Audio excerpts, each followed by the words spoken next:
السلام عليكم ورحمة الله وبركاته. ازيكم يا غاليين؟ عاملين ايه؟ يا رب تكونوا بخير. اللهم صل وسلم وبارك على سيدنا محمد عليه أفضل الصلاة والسلام. بصوا يا جماعة، محدش يلوم عليا، بالله عليكم بالله عليكم محد ينتقدني ولا يلوم عليا.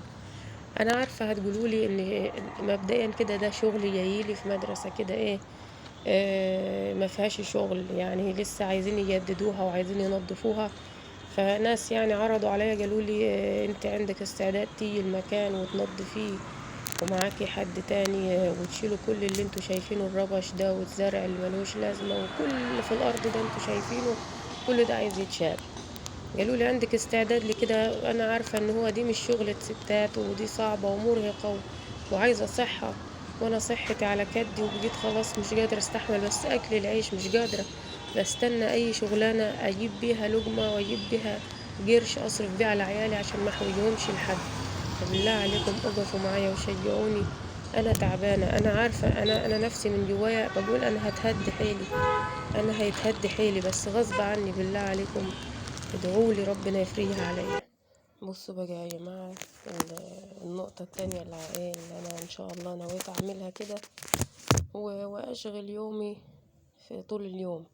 أنا دلوقتي معايا ما شاء الله ربنا يبارك يا رب 5 أطفال. والشتا داخل علينا، واكتشفت وأنا بفرز الهدوم بتاعتهم إن أغلب هدومهم الشتوي كل واحد ليه مثلا ترنج أو ترنجين أو بروفالات زي دي مثلا شتوي صغرت عليه.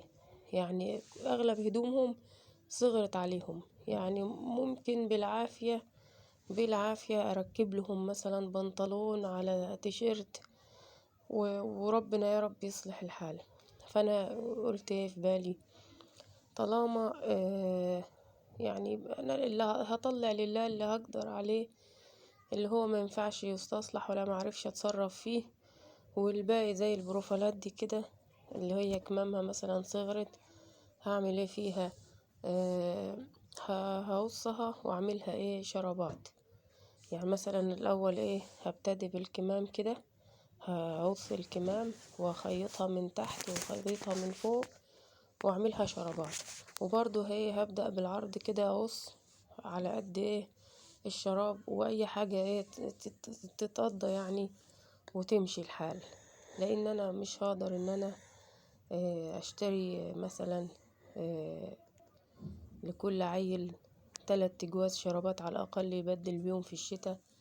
يعني ده غير ان هو هيحتاج يقعد في البيت بشرابات لان الجو تلج، وانا ما اغلب المكان عندي مش مفروش فرشة على الارض، يعني حياة بسيطة خالص، حياة بسيطة خالص اللي مفروشة على الارض. لكن اغلب المكان كله على البلاط يعني، وانتوا عارفين البلاط في الشتاء بيبقى ساقع ازاي. فطبعا كل عيل هيحتاج ان هو يلبس شراب في البيت. ده غير الله المستعان، انا مش عارفة يعني هجيب لهم ترنجات شتوي منين. انا شايلة هم.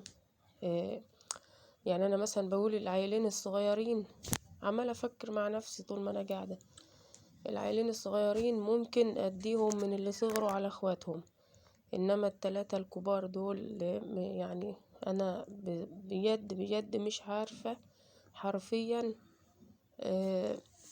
هكسيهم في كسوة الشتاء منين. يعني اقل شيء كل عيل عايز له ترنجين، اقل شيء كل عيل عايز له ترنجين يبدل بيهم طول الشتاء. فيعني ادعولي معجزة من عند ربنا، معجزة من عند ربنا، ربنا يفك الضيقة يا رب وينور بصيرتي ويرزقني من حيث احتسب ومن حيث لا احتسب. ادعولي بجد، انا محتاجة الدعاء. فانا رحت اشتريت البقرة دي النهاردة والإبرة. لما شفت انا بصراحة شفتها في فيديو قصير كده الطريقة دي، فبصراحة عجبتني وحسيت ان هي هتوفر عليا، بس يا رب يا رب اعرف انفذها، لاني انا ظروفي ما يعلم بها الا ربنا. انا انا ورايا التزامات كتيرة غير اللبس كمان. يعني انا بكلمكم بس على اللبس الشتاء، انا مش عارفة هشتريه لهم منين. ومش عارفة ازاي هقدر اجيب لهم لبس شتوي. ده في غير ان ورايا التزامات كتيرة، يعني انا ورايا التزامات كتيرة لسه غير موضوع اللبس ده.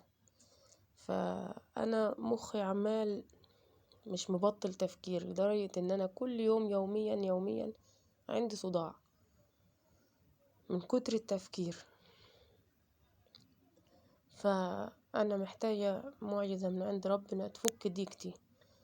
بالله عليكم بالله عليكم، وحياة اغلى حاجة عندكم، تدعولي بفك الكرب وفك الضيقة. انا فعلا محتاجة دعواتكم. لا حول ولا قوة الا بالله. انا فعلا محتاجة تدعولي يا جماعة، ربنا يفك ضيقتي. انتوا لو تلاحظوا عليا وانا بكلمكم ان انا مش قادرة اخد نفسي.